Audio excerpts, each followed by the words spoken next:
Sejak kecil kita mungkin sering sekali mendengar ungkapan bahwa waktu adalah uang. Tapi apakah benar demikian? Nyatanya waktu jauh lebih berharga daripada uang. Karena ketika uang habis, kita masih bisa mencarinya lagi. Sedangkan waktu apabila sudah berlalu, maka selamanya ia tak akan kembali. Itulah kenapa penting bagi kita untuk bisa menghargai, memanfaatkan, dan mengelola waktu sedemikian rupa sehingga ketika waktu itu sudah berlalu tidak ada penyesalan yang bersisa.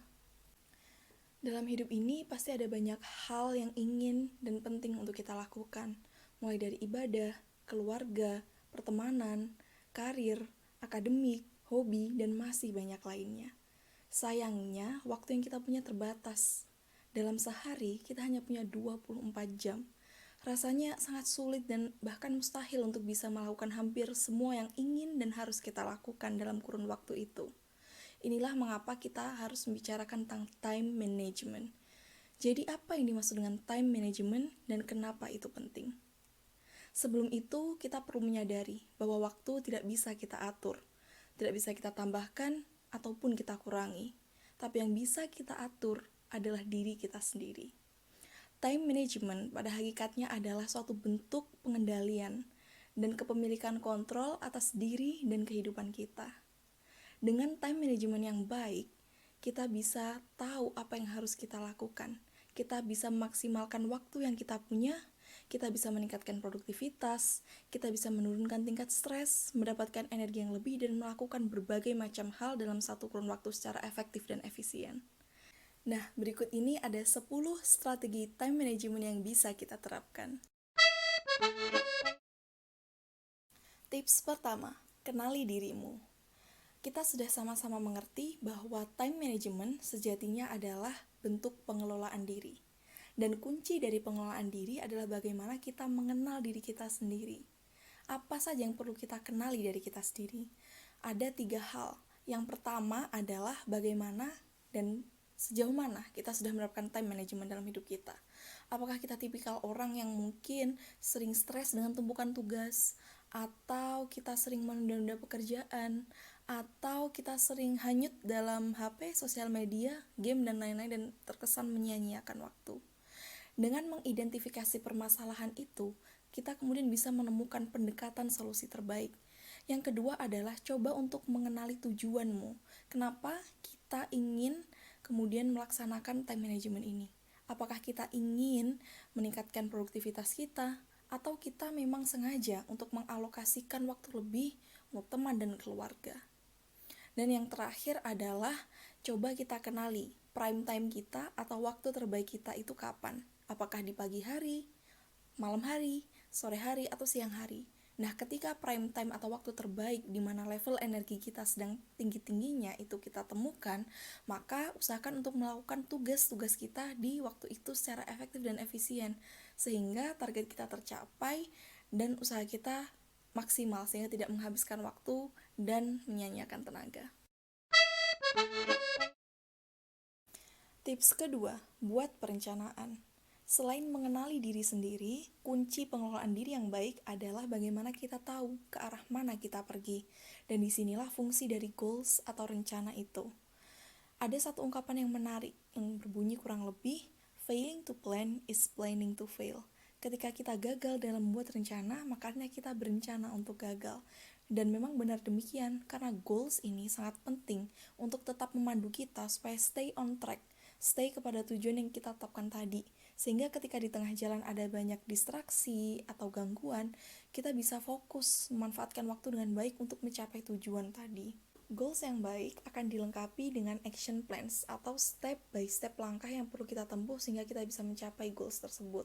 Misalkan goalsnya adalah menjadi mahasiswa berprestasi, maka action plans-nya kurang lebih rajin ikut lomba, melatih public speaking, dan memperbanyak pengalaman. Goal sendiri juga harus disusun dengan baik, menggunakan kriteria SMART. Apa itu SMART? Specific, measurable, achievable, relevant, and time-bound. Tips yang ketiga, tetapkan prioritas. Ketika kita ingin memiliki time management yang baik, maka perlu untuk kita bisa membedakan mana yang penting dan mana yang mendesak. Dengan menggunakan time management matrix, kita bisa mengkategorikan aktivitas-aktivitas kita ke dalam 4 kuadran. Mendesak, tidak mendesak, penting, dan tidak penting. Hal-hal yang termasuk ke dalam penting dan mendesak harus segera dilakukan. Dan waktu sisanya bisa kita fokuskan untuk melakukan hal-hal yang penting, alih-alih hal-hal yang tidak penting, meskipun hal itu mendesak. Selain itu, dalam menetapkan prioritas, kita juga bisa menggunakan list. Kita akan buat daftar, kira-kira apa saja yang menjadi prioritas kita. Misalkan, prioritas seorang mahasiswa adalah belajar. Maka pastikan ada waktu yang dialokasikan khusus untuk belajar setiap harinya. Nah, itulah yang dinamakan dengan prioritas. Bukan kemudian kita menggunakan waktu sisa, tapi kita benar-benar menyisakan, mengalokasikan waktu untuk melakukannya. Tips keempat, jadwalkan kegiatanmu. Jadwal ini sangat penting bagi kita untuk mengorganisasikan kira-kira kegiatan apa saja yang perlu kita selesaikan dan lakukan di hari itu. Nah, jadwal ini juga sangat penting untuk kita supaya kita bisa mengetahui kira-kira dari satu hari di mana waktu luang kita. Waktu luang itu kemudian kita bisa manfaatkan untuk berkumpul bersama teman, keluarga, atau melakukan hal-hal yang kita suka lainnya. Jadi tidak terbatas hanya pada kegiatan yang sifatnya tugas. Untuk menjadwalkan kegiatan ini, kita bisa menggunakan berbagai macam media. Misalkan book planner, atau reminder yang ada di smartphone masing-masing. Bisa juga menggunakan notes ataupun timetable, disesuaikan dengan kenyamanan masing-masing. Tips yang kelima, hindari multitasking. Pernah nggak sih kita merasa mungkin karena terlalu banyak tugas yang kita punya, akhirnya kita coba multitasking, mengerjakan berbagai macam tugas dalam satu waktu. Tapi ternyata waktu yang dibutuhkan jauh lebih lama loh daripada ketika kita menyelesaikan tugas itu satu persatu. Nah, studi terbaru memang membuktikan bahwa multitasking itu adalah mitos. Karena apa? Karena ketika kita multitasking, pikiran itu secara tidak henti berpindah dari satu tugas ke tugas yang lainnya. Dan ini bisa menjadi distraksi tersendiri. Karena tentunya ini akan memakan banyak tenaga, pikiran, dan waktu. Bahkan tidak jarang kita akan nyeletuk, tunggu. Tadi apa ya? Pernah nggak? Nah, itulah kenapa kita harus fokus terhadap satu tugas dalam satu waktu tertentu. Karena ketika kita bisa fokus terhadap suatu hal, kita akan bisa mendalami dan menyerap secara lebih dalam tentang hal yang kita lakukan itu, daripada kita kemudian membagi-bagi pikiran yang akhirnya hasilnya pun menjadi tidak maksimal. Tips keenam, harus disiplin. Meskipun kita sudah menyusun jadwal dan rencana sedemikian rupa bagusnya, ketika di tengah jalan kita tidak bisa menahan atau kemudian mengendalikan godaan, tantangan, atau distraksi, maka jadwal dan rencana yang sudah kita buat hanya akan berakhir menjadi wacana. Maka penting bagi kita untuk berlatih mengatakan tidak pada sesuatu yang tidak penting meskipun itu menyenangkan, jika memang hal itu bisa menghalangi kita untuk mengerjakan apa yang seharusnya kita kerjakan dan mengganggu kita untuk fokus mencapai tujuan yang sudah kita tetapkan. Komitmen, kemauan, dan disiplin merupakan kunci dari time management yang baik. Tips ketujuh, kerja cerdas. Abraham Lincoln pernah mengatakan, beri aku 6 jam waktu untuk menebang pohon dan aku akan menggunakan 4 jam pertama untuk mengasah kapakku. Nah, apa yang kita bisa pelajari dari ungkapan ini? Yang kita bisa pelajari adalah ketika kita akan melakukan sesuatu, pikirkan cara terbaik yang bisa kita tempuh untuk bisa menyelesaikan pekerjaan itu secara efektif dan efisien. Misalkan ketika kita harus menulis esai, daripada kita mengumpulkan semua referensi, kemudian mencatat poin penting satu persatu baru kemudian mengumpulkannya, kenapa tidak kita ubah? Kita brainstorming, kita susun kerangkanya, dan dari kerangka itu kita tinggal cari referensi yang kemudian relevan untuk melengkapi data-data yang kita butuhkan. Dengan begitu, pekerjaan akan jauh lebih cepat dan efektif, bukan? Intinya, work hard saja tidaklah cukup. Kita juga harus work smart. Tips ke-8, jangan lupa istirahat. Tempo hari ketika saya diminta oleh teman-teman panitia PPSMB Palapa 2020 untuk menuliskan pesan bagi Gamada, pesan yang saya tuliskan kurang lebih seperti ini.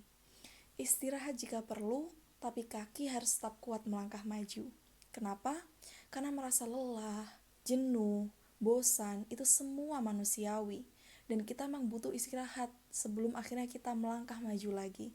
Yang terpenting adalah kita tidak boleh melangkah mundur atau berhenti. Kita harus tetap melangkah maju, tapi mengambil jeda sebentar untuk beristirahat tidak ada salahnya. Nah, disinilah penting bagi kita untuk memahami strategi coping, sehingga kita bisa kemudian menyesuaikan diri dengan tekanan yang berlebihan tadi. Strateginya pun bermacam-macam, bisa dengan have fun bersama teman, me time, jalan-jalan sebentar, melakukan hobi, baca buku fiksi, menonton TV, mendengarkan musik, dan masih banyak lagi. Jangan memaksakan diri untuk mengerjakan semuanya, apalagi kalau kita sedang berada dalam suatu tim. Berlatihlah untuk mendelegasikan tugas dan bertanya, meminta bantuan jika memang tidak bisa melakukannya sendiri. Istirahat sangat kita perlukan, bukan hanya untuk kesehatan fisik, tapi juga kesehatan mental. Karena tanpa kesehatan yang baik, sangat sulit bagi kita untuk menerapkan time management yang efektif. Tips ke-9, ciptakan kebiasaan baik. Ingat, sukses itu tidak instan, melainkan perlu proses yang panjang. Dan untuk itu, kita memerlukan suatu kebiasaan baik yang positif dan membangun. Dari 24 jam waktu yang kita punya dalam satu hari, sisakan barang sedikit dari waktu itu untuk kemudian mencoba melakukan hal-hal yang positif sampai kemudian menjadi kebiasaan yang baik. Misalkan, mengalokasikan waktu 10-15 menit untuk membaca buku self-improvement setiap harinya. Efeknya mungkin tidak akan terasa sekarang, tapi di masa yang akan datang, kita ternyata tanpa sadar menjadi pribadi yang lebih positif dan lebih baik karena kebiasaan tersebut. Tips terakhir ke-10 yaitu berhenti menunda, atau bahasa kerennya procrastinating. Procrastinating atau procrastination artinya kurang lebih fokus terhadap hal-hal yang seharusnya tidak menjadi prioritas kita. Rasanya sebagian besar orang pernah melakukannya, termasuk saya. Nah, ada banyak sebab kenapa orang menunda pekerjaan. Bisa jadi karena pekerjaan itu tidak disukai, atau dirasa terlalu berat, atau karena memang kita yang perfeksionis, dan berbagai macam lainnya. Solusi yang ditempuh pun juga bermacam-macam, tergantung pada penyebabnya. Apabila pekerjaan memang dirasa terlalu berat sehingga kita menunda, maka ini bisa diakali dengan membaginya atau memecahnya menjadi pekerjaan-pekerjaan yang kecil dan lebih ringan, atau bisa kita sebut dengan menyicil. Contohnya adalah ketika kita mendapat tugas mengerjakan suatu karya tulis. Ketika kita mendengarnya mungkin kesannya sangat berat dan melelahkan. Tapi ketika kita coba pecah, misalkan ada kegiatan brainstorming ide, ada kegiatan mengumpulkan referensi, ada kegiatan membuat kerangka, ada kegiatan menyusun pendahuluan, ada kegiatan mengerjakan isi, dan lain-lain.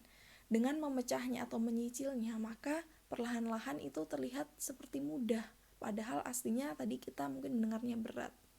Atau bisa juga kita membuat reward system. Bagaimana sih reward system itu? Misalkan ketika kita ingin untuk tidak menunda mengerjakan tugas, kita bisa buat perjanjian dengan diri kita. Misalkan, setiap satu tugas yang diselesaikan, maka kita berhak untuk membeli makanan yang kita suka. Dengan begitu kita akan lebih termotivasi untuk segera menyelesaikan tugas itu daripada menundanya. Pada akhirnya, time management adalah ilmu praktis. Semakin sering kita menerapkannya, maka semakin tinggi pula jam terbang kita, semakin terbiasa, dan semakin handal melakukannya. Time management adalah tentang komitmen pada diri sendiri. Tanpanya, semua hanya akan berakhir menjadi sekadar wacana. Time management adalah pekerjaan seumur hidup. Sepanjang hayat, selama kita masih diberi waktu atau kita hanya berakhir menjadi sebuah kesia-siaan. Semoga yang sedikit ini bermanfaat. Selamat datang Gajah Mada Muda 2020 di kampus tercinta. Selamat berdinamika, buat kami bangga.